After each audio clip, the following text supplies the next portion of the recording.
everyone, it's me, Terri of the Yarnjoy podcast. Welcome to Stitch Your Library, episode number 2.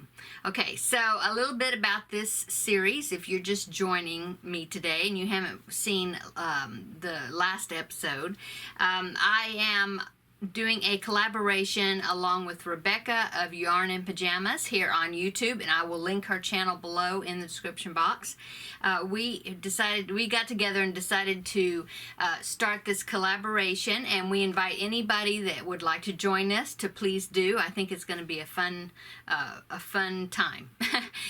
So what we're doing is we're going through our mini magazines and books and digital patterns and all that stuff, leaflets and all that stuff that we have accumulated over the years of crocheting of patterns. And a lot of these we would buy the books and then we didn't end up working any of the patterns in it because we found another more, not more interesting, but like another pattern, and we're like, oh, let's do that one.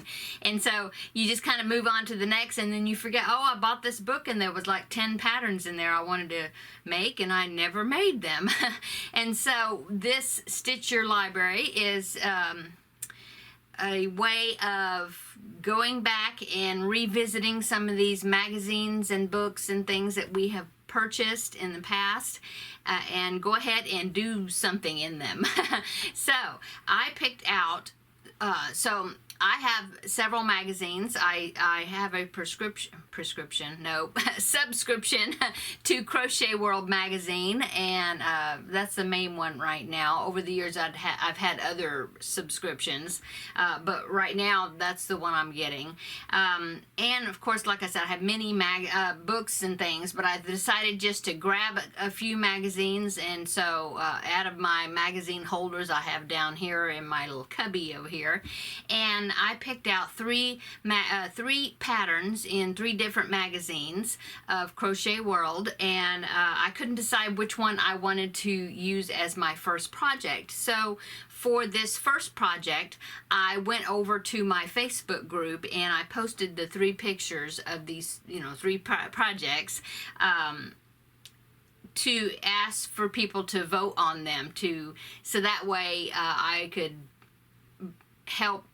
would have help in choosing which pattern to work on. So that's what I did. And so the winner of the vote was this pattern that I started working on. And so the winner of that vote happened to come out of this magazine, is Crochet World magazine, okay?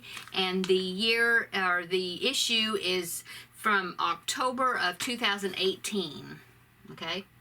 And the project that I'm working on out of this book is called the Diamond Overlay Scrapgan, and so here is the project. Okay, so I did work out the stitch multiples for this pattern. For any of you that are interested, the stitch multiples for this pattern is multiples of 12 stitches plus 6. Okay, so if you start your starting chain multiples of 12 and then add 6 more, you're good to go. Okay, so that's what I'm working on. Okay, and for my project, I'm making it into more of a lapgan, wheelchair type lapgan blanket, or it could also be a child's blanket. Okay, and so what I ended up doing, I wrote down my stitch count here. I chained 138 for my starting chain. Okay, so let me show you how much I've gotten done in these first 2 weeks of working on this project. I'm really enjoying this project. I think it's really fun. I'm glad my Facebook people voted for this one. Now all 3 of them that I had chosen, I wanted to do all of them, but that's why I had such a hard time choosing. So anyway, so here is, make sure I got it, yeah. So here is my project for the first 2 weeks of working on this, okay? The ends are curling up just a little bit, but they are nice and straight on the sides, coming out really great. I am weaving in my ends as I go. See that one is curling up on the edge, but there is yeah, there you go. Okay, so anyway, I am weaving in the ends, okay? And which is great. And then the main color, which is Red Heart Super Saver Black that I'm using, I am just carrying the black up the side, okay?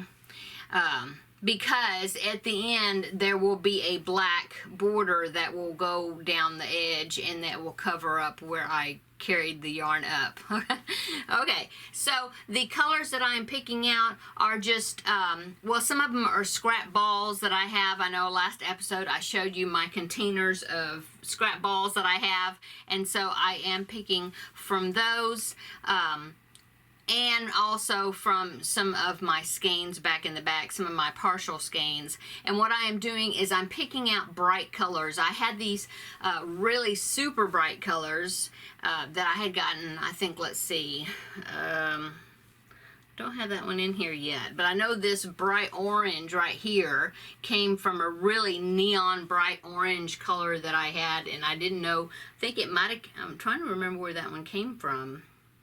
I think that one actually was a scrap ball that was given to me. But I do have some other really bright colors in there and some neon. There's some neon green right up in there. So I'm going to put some of that in there. Don't think I've used it yet. No. And I got that from a mystery bag, I think. From Premier way back. Yeah, when they had all those mystery bags. They haven't been doing that lately. But anyway, I'm just picking out really bright colors is what I'm trying to say, so that it would really be set off by the black, okay? And then some of these are also, there's Caron Simply Soft in there because some of those are some really bright colors as well. Okay, so anyway, that's what I am working on, and I'm really enjoying it. It is a oh no, I was going to say a 4-row repeat, but it's not because it's making this pattern, okay? And so, now the measurements of this is, I measured it, and it's coming out to be about 42 inches, 43 inches, something like that across, and that is with chaining 138. For me. Oh, I'm using a 6mm crochet hook, and that is the one that called for in the pattern, I believe. What else can I say about it? Let's see. Oh, I was using a one of these padded crochet hooks. Something that I can't remember, you know, some non-brand kit that I had bought. That I was using that, but it was turning out, I don't think it's this one. No, this one's a 5.5. But the one I was using was really heavy, and I really didn't enjoy using that. And so I went into some of my other projects that I had works in progress, and I pulled out this one, which is a Tulip Hook, a 6mm hook, and it works really well. It's, you know, it's a larger size hook. I mean, same size as what I was using, but it's so much lighter. So if you have some larger hook sizes and your hooks feel like they're heavy, maybe you want to try out the Tulip larger size hook, this 6mm, because they're very light, and I really enjoy that. I do not, that's one reason I don't use really large hooks, because it seems like those are really heavy in my hand and I don't enjoy using them. But this one is a really light hook. I really like this. Okay, so that is what I'm using, and that is my project so far, and I am really enjoying this. I really like the way it's coming out. The patterning of it, you know, when you step back and you look at it, the patterning of it is just really awesome. Okay, so I'm going to continue on this. In 2 weeks, I will come back and I'll show you my progress, how much more I've done on it. Right now, like I was saying, across I have about 42 inches, and then with the border it'll make it a little bit more, and then so far I've gotten about 12 inches done lengthwise, and I don't know for sure how far I'm going to go on it. I guess I'll know when I get there. But to make it square, I'd have to do this times, this is 12, so this times like 3 more times roughly. That would make it, well, that'd make it a little over square. I'm sorry, Teddy must be hearing something outside and he's barking, so sorry about that. Anyway, so I'm going to go and see what he's barking at. I think my husband may be coming home. Yeah, that's probably what it is. He hears his daddy. So I'm going to go, but come back in 2 weeks and you'll see more of my progress on this blanket. And when I get to the point where I'm almost finished with it, then I will present probably 3 more patterns from my library. And this next time, I'll present the 3 choices, and then I will have you, my YouTube viewers, vote on which will be my next project. Okay, so I'm gonna go, guys. I hope you're having a wonderful Wednesday. This is Wednesday, middle of the week, and come back tomorrow and we will do the regular Yarnjoy podcast video episode. I don't remember, 224 or 25, something. But anyway, come back tomorrow and I will show you all the other things that I've been working on this week. Okay, I'm gonna go, so I'll talk to y'all later, guys. See you tomorrow in the next video. Bye.